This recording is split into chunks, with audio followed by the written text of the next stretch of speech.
What kind of reader are you? Are you someone who sets goals and tracks every book you read? Or are you the type of person that lets books wander into your life when they're meant to?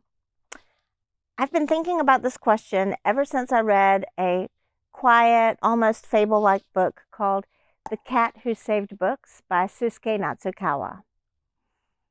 It got me thinking not just about books, but also about how we treat the things we say we love. Are we really present for those things, or are we just skimming?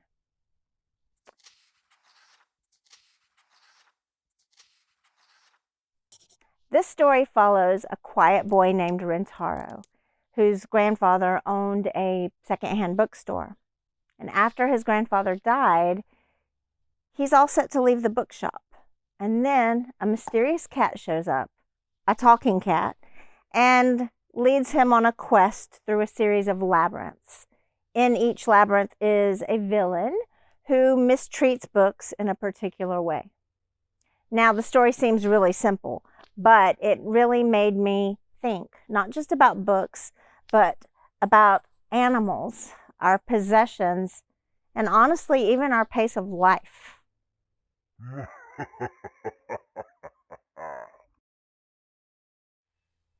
One villain hoards books, stacks and stacks of them. They just sit on a shelf because he doesn't read them. He just possesses them. And that made me think about how often we really do this. I myself have a collection of rocks, but honestly, we do have this tendency, if we love something, we want to possess it. And it can be something simple. You love a book, so you buy a decorative copy, and you never want to open it because you don't want to mess it up. You just want to keep it on your shelf and admire it. But it can even be something extreme. I'm always taking this back to animals, but how often have you seen news stories about people hoarding animals? That all starts from a place of love too. People will see an animal and want to help it, so they bring it home. And pretty soon they have more and more and more and more of them. Or even people who just have their houses just full of something like dolls or McDonald's toys. I can remember all kinds of things that come up that people have these extreme collections of. And yes, these are extreme examples, but it really made me think about the value of things. Do you truly love something if it just sits on your shelf, or if you have so many of something that you can no longer pay attention to those things?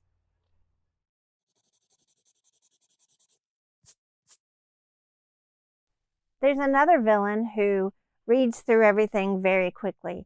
He cuts out all the details of the story. He only wants the facts, not the experience of the story. And I think that that's how a lot of us engage with life. I'm going to go back to another example from animals, but in animal adoption and in animal rescue, we have this thing called the 3-3-3 rule. 3 days for an animal to decompress, 3 weeks for the animal to settle in, and 3 months for it to bond. But often animals are returned after the first day because people want that scared shelter animal to bond with them and love them by day 2. And it just takes time. So it kind of made me think about how we do this. We want things instantly. We want the information, but do we really want the experience? And in this book, it's almost like reading the spark notes of something and not reading the whole book, not taking in the whole experience for the experience. We do that in our lives so often.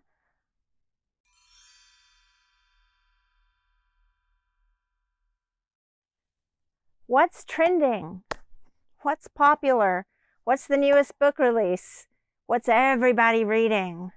This is taking us to another of our villains, and the idea of only reading something because it's popular.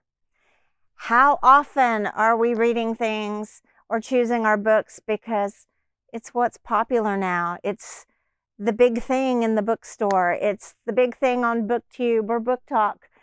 I mean, it's true, right? I saw a video recently where somebody was talking about people no longer are reading based on personal taste, but we're reading based on all these influences that come from outside.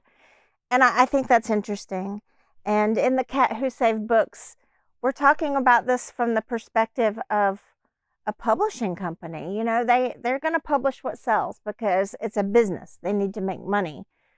But we also do this in our lives. I can take everything back to an animal, and I can think about people picking animals because of the way they look, or they saw somebody on a YouTube channel or a Facebook page or anything, and they liked the look of the dog.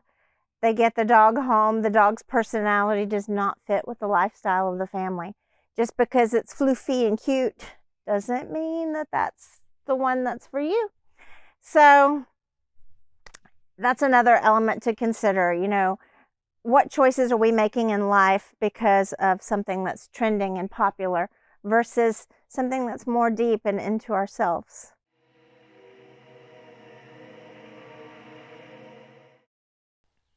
I'd like to talk about one more villain, and this villain is the sort of what's the point villain. Why do we do anything? So this takes us into apathy. Apathy appears in our lives in so many different ways. When we're talking about books, we can say, what's the point? Why are we reading? Are we reading to learn something? Are we reading for the moral at the end of the story?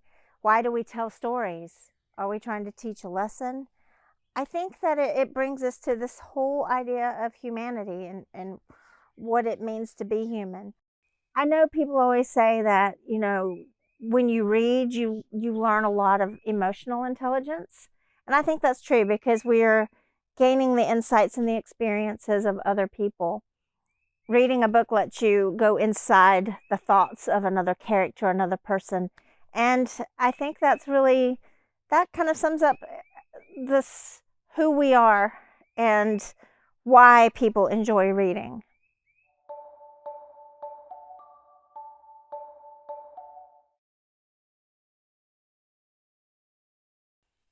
All right, let's talk about the book specifically now. So, if you have not read this book, but you're planning to read it, you want to stop here because I'm going to go into details about specifics of the characters. If you have read this book, I need you to share your thoughts in the comments and tell me what's what because my brain keeps going down this rabbit hole. I initially thought this book was very simple and straightforward, and I find myself still thinking about it. So, the characters. I think that we can agree that the characters are allegories.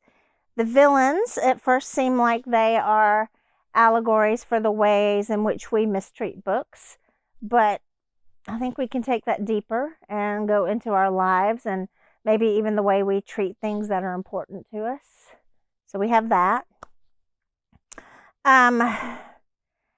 The cat.